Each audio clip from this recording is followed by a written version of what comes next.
बोलिए प्रेम से श्री सद्गुरुदेव महाराज की जय। श्री सच्चिदानंद भगवान की जय। बंदो गुरुपद कंज कृपा सिंधु नर रूप हरि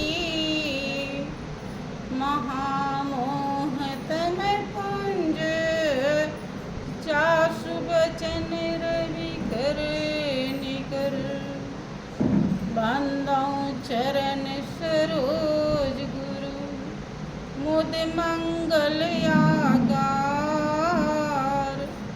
जेहि सुमिरत जन होत हैं भव सागर सी पार। बंदो श्री गुरु पद कमल सच्चिदानंद स्वरूप जग तारण कारण प्रभु प्रगति धर नर रूप। परम पुरुष गुरुदेव जी शाश्वत शांति निधान बार बार दंडवत करूं सकल सुखों की।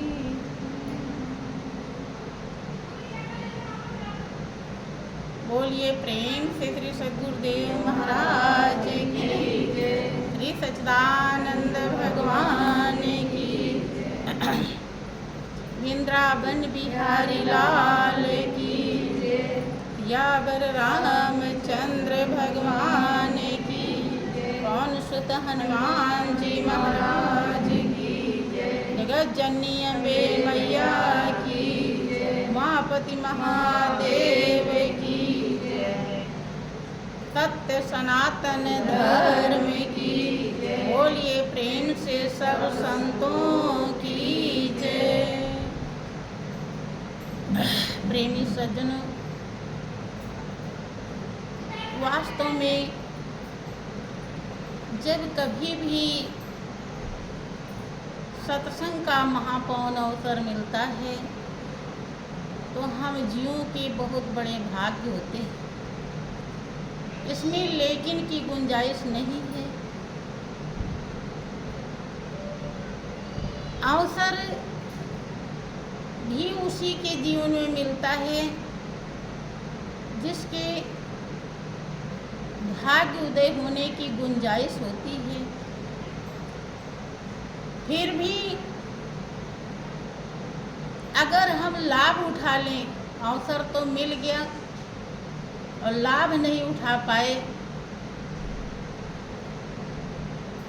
तो भाग्य बनने तो जा रहा था लेकिन बन नहीं पाता है।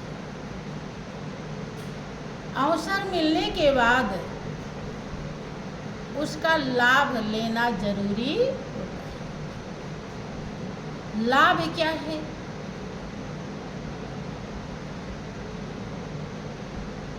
जो सच्चाई यहाँ पे दर्शाई जाती है, जिस पर प्रकाश डाला जाता है, जो खास तौर से हमारे जीवन की कीमत को प्रदान करता है, उसे हमें अपने हृदय में उतारना चाहिए। अर्थात वैसा ही कर्म करना चाहिए ताकि उस सच्चाई का हमें अनुभव हो सके। कोई चीज़ बताई गई कि वहाँ पे आप जाइए, वहाँ ऐसी चीज़ है जो आपको हमेशा के लिए आनंदित कर देगी और आप वहाँ जाइए, वैसा वैसा करिए, और जब वो आनंदित कर देती है तब आपको उसका भरपूर लाभ मिल जाता है। लेकिन अगर वैसा वैसा नहीं किया तो वो आनंदित नहीं कर पाई। अब आप कह दें कि आनंद नहीं है,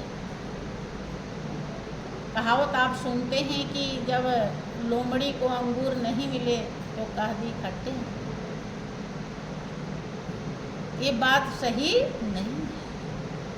सभी महान हस्तियों का एक ही अनुभव है, जीवन का ध्येय और लक्ष्य सत्संग की प्राप्ति है, अर्थात ईश्वर की प्राप्ति है। सत्य ही ईश्वर है,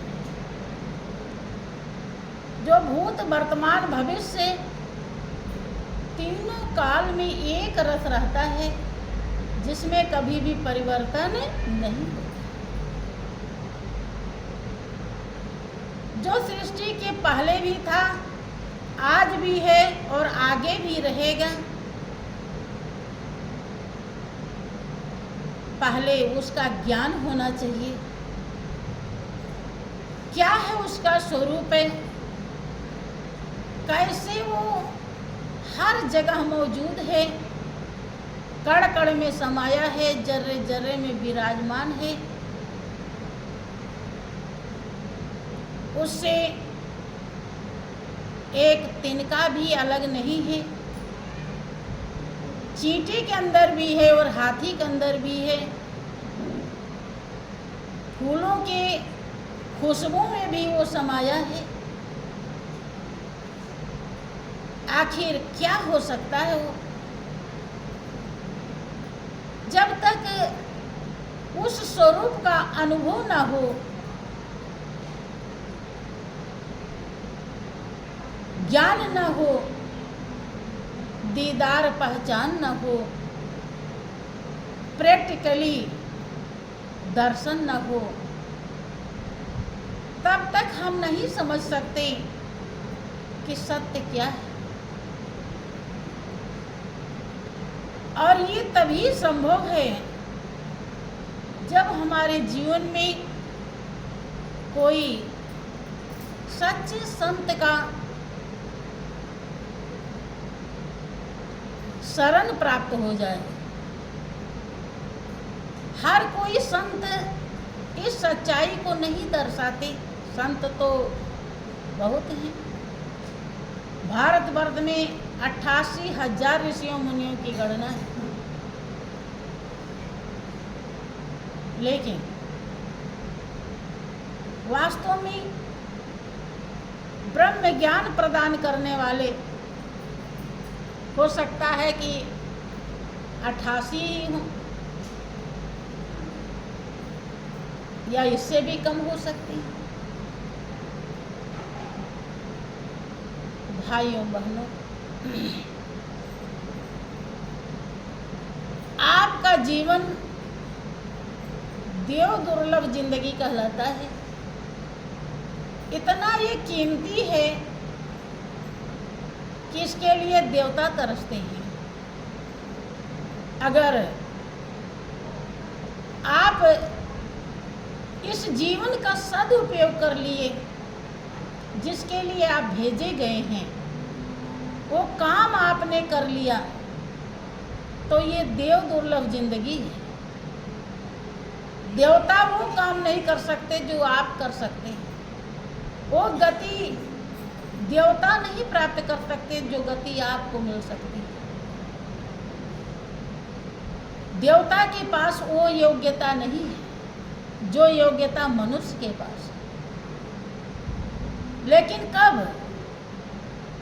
जो जीवन की कीमत समझ लिया, अगर नहीं समझा तो ये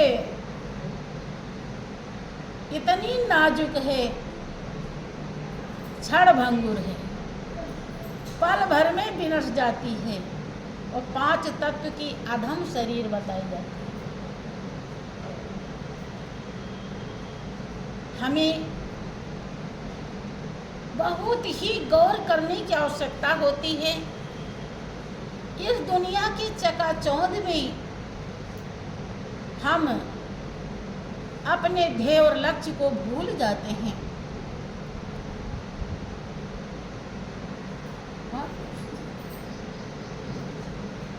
श्री सच्चिदानंद भगवान की जय। होश दिलाने के लिए महापुरुष आते हैं। महापुरुष कहते हैं कि जो जो जन्म लेकर इस दुनिया में आवे, वही इस दुनिया को देखकर फूला नहीं समावे। लेकिन जिसने इस दुनिया की परीक्षण करी, दुनिया पर विचार किया, दुनिया का पारखू बना, उसने क्या कहा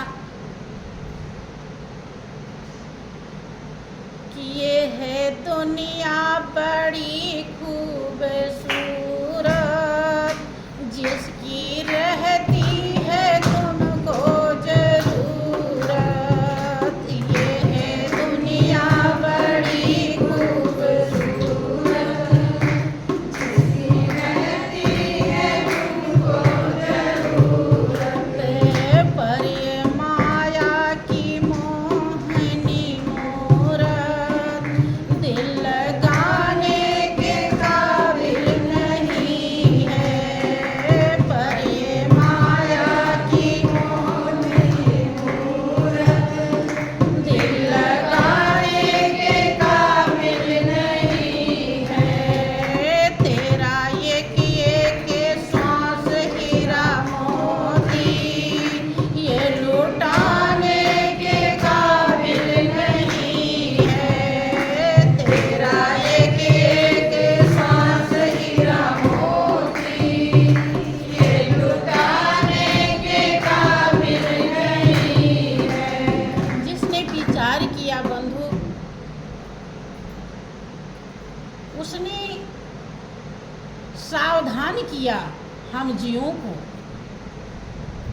कि संभल संभल कर कदम धरो, तुम फूल नहीं ये खार है। देखने में तो कुछ और लग रहा है, लेकिन वास्तव में कुछ और है। कि ये है दुनिया बड़ी खूबसूरत। कोई भी फल हो, बड़ा सुंदर लग रहा हो, लेकिन अंदर उसके जहर भरा। अब उसे अगर हम सुंदर देख के खा लें तो क्या करेगा? हमारे जीवन को नाश कर देगा। ऐसे ही इस दुनिया में हमें कैसे रहना चाहिए, इसको हृदय में बसाना चाहिए या इससे काम लेना चाहिए, कैसे क्या करना चाहिए, ये तौर तरीका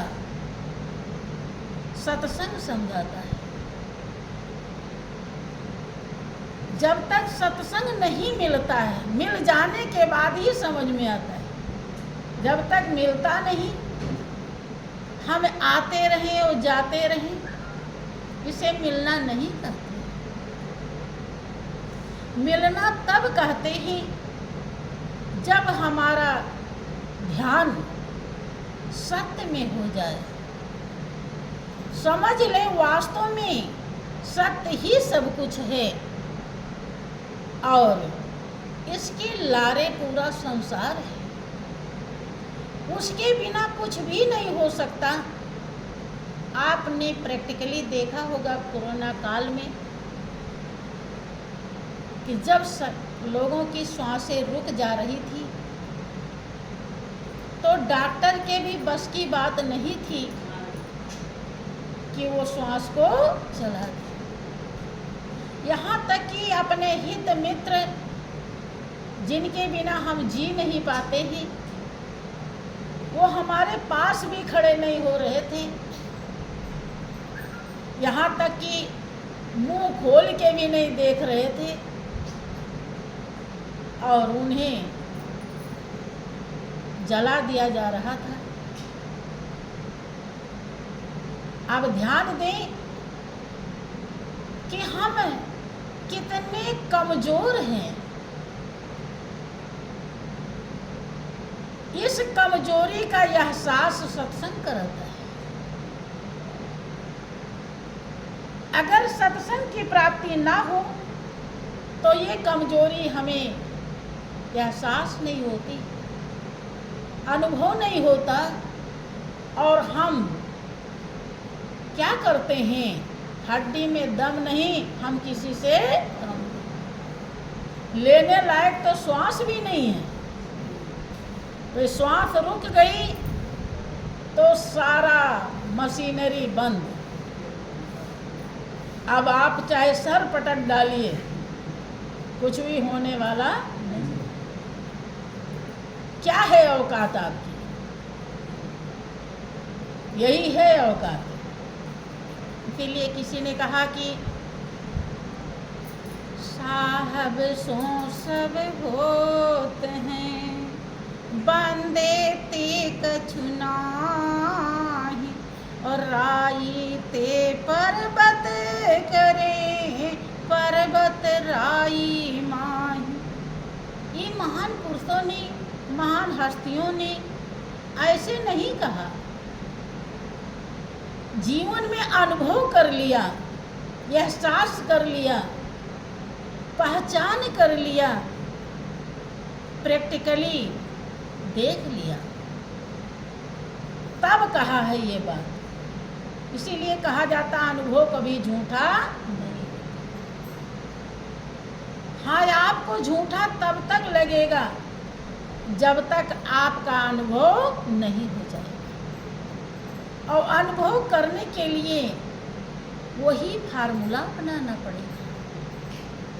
जब तक जिस फार्मूले से ऋषियों मुनियों को, यति सती सन्यासियों को अनुभव हुआ, प्रेमी भक्तों को, वही फार्मूला आपके लिए भी लागू होता है। इस दुनिया में रह करके इस दुनिया से अनोखा, दिव्य, अलग आपको सत्संग बनाता है। सत्संग की प्राप्ति अगर हो गई तो इस दुनिया में रहते हुए दुनिया में आप जीना सीख जाते हैं। बंधु, यद्यपि अज्ञानी जीव खूब अच्छा खाने पीने की व्यवस्था हो, रहने की व्यवस्था हो, घूमने की व्यवस्था हो, तो सोचते हैं यही जीने की कला। नहीं, ये जो कला है वो खोदा पहाड़ निकली चूहिया के समान है। इस कला को कितना भी हम घुमाएंगे, लेकिन एक दिन समझ में आएगा कि हमारे पास कोई भी कला नहीं थी। सब कला धूल में मिल जाएगी। वो ये एहसास भी नहीं कराती कि इस कला से हमें कभी कभी इतना आनंद आया था। सब पर पानी फिर जाता है। लेकिन जीने की जो कला है, जब सत्संग की प्राप्ति होती है तभी शुरू हो जाता है। और सत्संग की प्राप्ति होते ही आपके हृदय में एक ऐसा प्रेम पैदा होता है जो पूरा संसार प्रभु में नजर आता है। उसके लिए प्रेमी भक्त कहता है, क्या कहता है कि जब प्रेम खजाना मिलता है, प्रेमी दीवाना होता है। जब प्रेम खजाना मिलता है, प्रेमी दीवाना होता है। जब प्रेम खजाना मिलता है, प्रेमी दीवाना होता है। जब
प्रेम खजाना ऐसा खजाना है जो आपके रोम रोम को दिव्य बना देता है। सारे विकारों से, सारे दोषों से,